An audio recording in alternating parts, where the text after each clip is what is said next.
नहमदुहु व नुसल्ली व नुसल्लिम अला रसूलिहिन नबील करीम। नाज़रीन अस्सलामु अलैकुम व रहमतुल्लाहि व बरकातुहू। नाज़रीन, शादी एक फितरी अमल है। शादी के बाद इंसान जब भी नेक अमल करता है तो हर नेक अमल का अजर उसे बढ़ा के दे दिया जाता है। जैसा कि उलमा ने लिखा है कि एक नमाज पढ़ने का सवाब 21 नमाजों के बराबर मिलता है। शादीशुदा जब एक नमाज पढ़ता है तो अल्लाह ताला 21 नमाज पढ़ने का सवाब अता फरमाते हैं। सुबहान अल्लाह।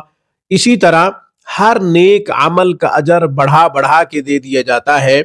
आज मैं शादी में रुकावटें हैं, शादी की बंदिश है, रिश्तों की बंदिश है, तो उसको तोड़ने के लिए एक आसान सा रूहानी और नूरानी अमल बताऊंगा। इंशाअल्लाह इसकी बरकत से शादी में जो भी रुकावटें होंगी वो खत्म हो जाएंगी। रिश्तों की बंदिश है तो वो टूट जाएगी इंशाअल्लाह। अच्छी जगह से रिश्ते आएंगे, नेक रिश्ते आएंगे इंशाअल्लाह। नेक सीरत का शरीक हयात बन जाना अल्लाह ताला की बहुत बड़ी नेमत है। वजीफा क्या है, कितनी तादाद में करना है, आगे चल के इसकी वजाहत करता हूँ। हमेशा की तरह दरख्वास्त करूंगा कि आप खुद भी कुरान करीम पढ़ें, अपने बच्चों को भी सही हरूफ के साथ कुरान पढ़ाएं। कुरान करीम की एक आयत मुबारक का पढ़ना 100 रकात नफिल पढ़ने से ज्यादा अफजल है। इल्म का एक बाब सीखना 1000 रकात नफिल पढ़ने से ज्यादा अफजल है। अपने बच्चों की तालीम और तरबियत पे तवज्जो दीजिए, उनके लिए वक़्त निकालें। ऑनलाइन क्लासेस के लिए, इलाज मुआलजा के लिए आप हमसे राब्ता कर सकते हैं। हफ्ते के 7 दिन 24 घंटे हमारी बेहतरीन और मेयारी सर्विस से आप फायदा उठा सकते हैं। नाजरीन, शादी में रुकावटें हैं, रिश्तों की बंदिश है, रिश्ता नहीं हो रहा, लड़की का रिश्ता नहीं हो रहा या लड़के का रिश्ता नहीं हो रहा, या फिर बच्चे भी मौजूद हैं, बच्चियां भी मौजूद हैं, रिश्ता किसी का भी नहीं हो रहा, तो ये वजीफा माँ बाप भी कर सकते हैं। जिसका रिश्ता नहीं हो रहा वो खुद भी ये वजीफा कर सकता है। ये वजीफा इशराक के बाद का है। हदीस में आता है कि जो शख्स इशराक पढ़ता है अल्लाह तबारक व तआला उसको मकबूल उम्रे और हज का सवाब अता फरमाते हैं।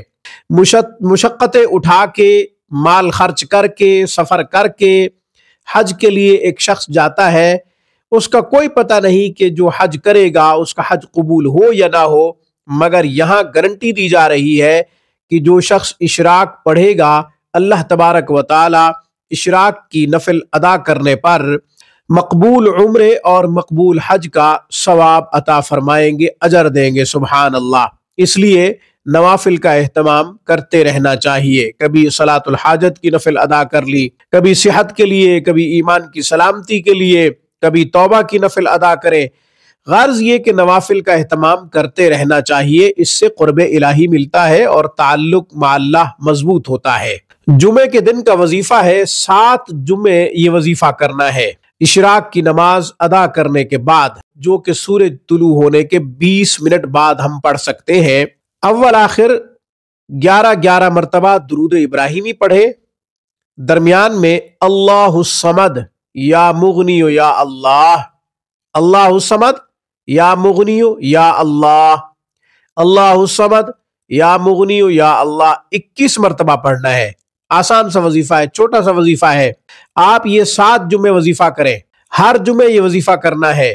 मशवरा ये भी दे सकता हूं, और अच्छी बात है बल्कि अफजल है कि आप रोजाना कसरत से इसको पढ़ें, मगर नफिल नमाज के बाद आपने जुमे के दिन पढ़ना है 21 मरतबा अल्लाहुस्समद या मुगनियो या अल्लाह।